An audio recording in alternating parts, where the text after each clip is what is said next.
Hey guys, I hope you're doing well today. This video will give you some very important information on how to create your final project report that will be uploaded in Blackboard. So you're going to upload this document, a Word document, in Blackboard, and this is what that document should look like. So first, your name must appear here at the top. So you have to have your name. Second part, or I should say, the first part of your report has to be an introductory paragraph, has to have at least 7 sentences, and you must hit every one of these elements that I've got marked here. State the purpose of your study, what kind of study you're performing, the sampling method, how you collected your data, and so on. All these things must be included in your first paragraph. I would suggest getting someone to read over your writing before you turn it in, because you want your writing reflects you, and you want your writing to be college level writing. So that's the first part of your report. The second part is you're going to create a frequency table. We can do this in Word, and I'll show you how to do it, but your frequency table is going to have 3 columns. The first column represents the data that you collected, if it was ages or time or number of people or whatever the case may be. So that's going to be your first label. These have to be labeled. The next one is going to be the frequency column, and then we have the relative frequency column.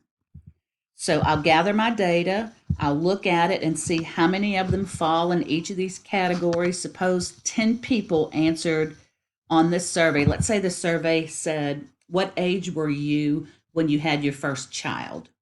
And I got 50 pieces of data, and 10 of those people said they had their first child between 16 and 20. So the frequency would be 10. The relative frequency needs to be a percentage, and that's calculated by taking the frequency and dividing it by the total. I had 50 participants, so it'd be 10 divided by 50, which would be 20%. So these values here in the relative frequency column need to be percentages. So how are we going to create a table in Word? Well, when you're in a Word document, all you have to do is go to Insert. Let me use my cursor for that. Insert, and let me delete that actually. Okay, so we're going to insert a table. So you press Insert, table comes up, and you can click and tell it how many rows and how many columns you want. You want 3 columns, and then the number of rows depends on the amount of data you have. Make sure that each of these columns are labeled. This column has to be labeled the data you collected. So if you collected data on ages, you'd have ages, and then frequency, and then relative frequency. That way, this chart will already be in your report. Okay, so that's the second thing that's going to be in your report.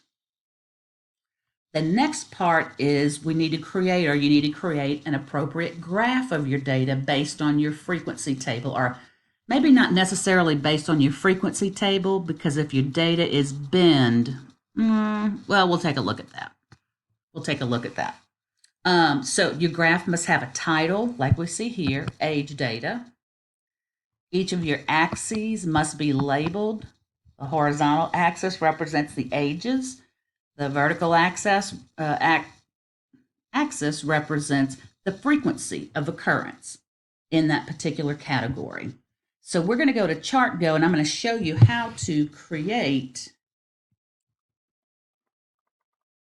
using that program. So when you go to Chart Go, we are going to create a chart. So I want to create a chart, and notice what comes up. What kind of chart? Well, how about I go with a bar chart?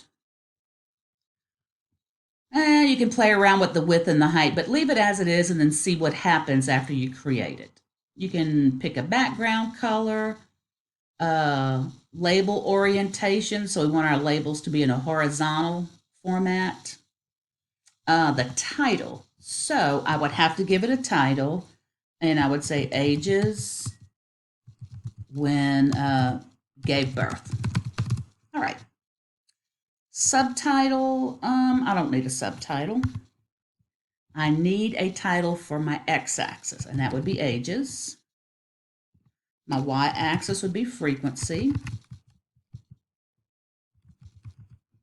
My source, I don't need a source. Sure, let's make it bold. Yeah, we're good. You can tell it your maximum values and your minimum values for the chart. It might make it a little bit prettier. So then let's see what we've got. We've got that. All right. Now, next thing I need to do is put in my data. So let's suppose I had that data of 16 to 20 for my ages. And there were 10 people. Then the next thing I had was 21 to 25. And let's say there were 6 people in that category. Let's say 26 to, what was it, 30? Let's say I had 12 people in that category.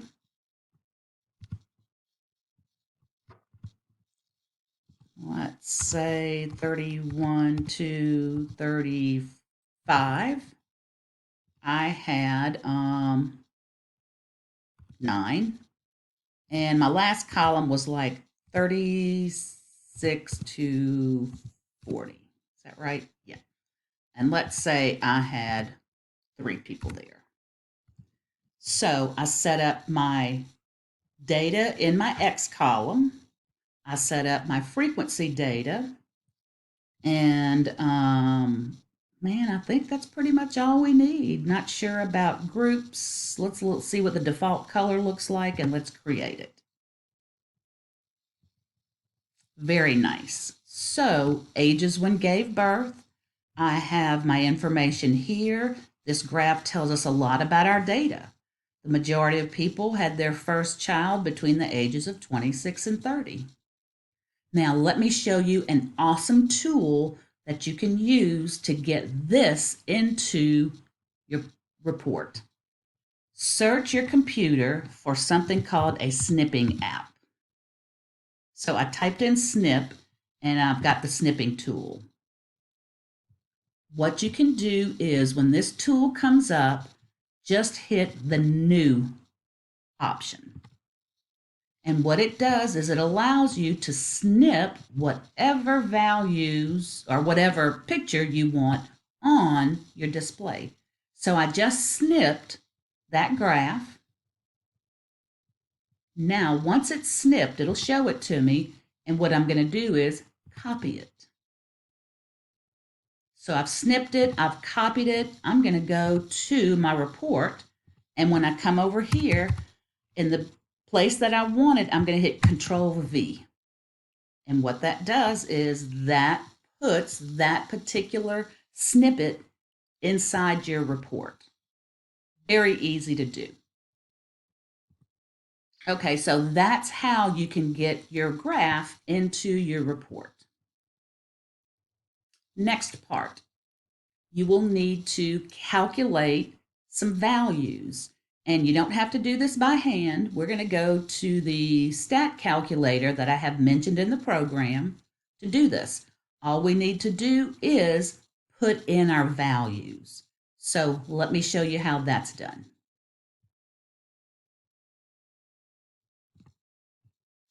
I have that here. Okay, so here is our statistics calculator. I want to put in some data. So if there's some data already in this box, just clear it out. Now for this particular part, you cannot type in that frequency table like we had where our data was binned. I would have to actually type out all 50 pieces of data. What I could do is type my data on a Word document and copy and paste it right here. But let's just pretend I'm going to get some data. I am making some things up. 13 of 40, 23, 26, separated by commas. Just typing in some values. They don't have to be in any particular order.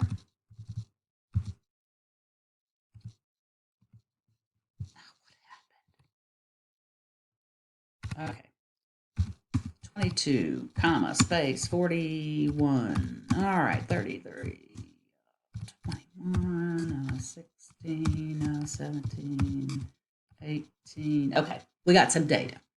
So you're going to type all your data when you go to this site, type all your data in the box and hit calculate.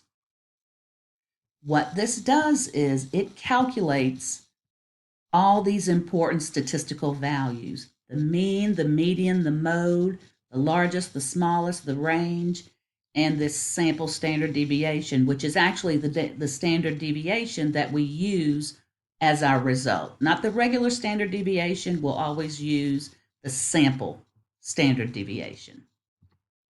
So I want you to place these results in your document. So you're going to go and pull that old snippet tool back up, and you're going to click New and come over here and pick up that table.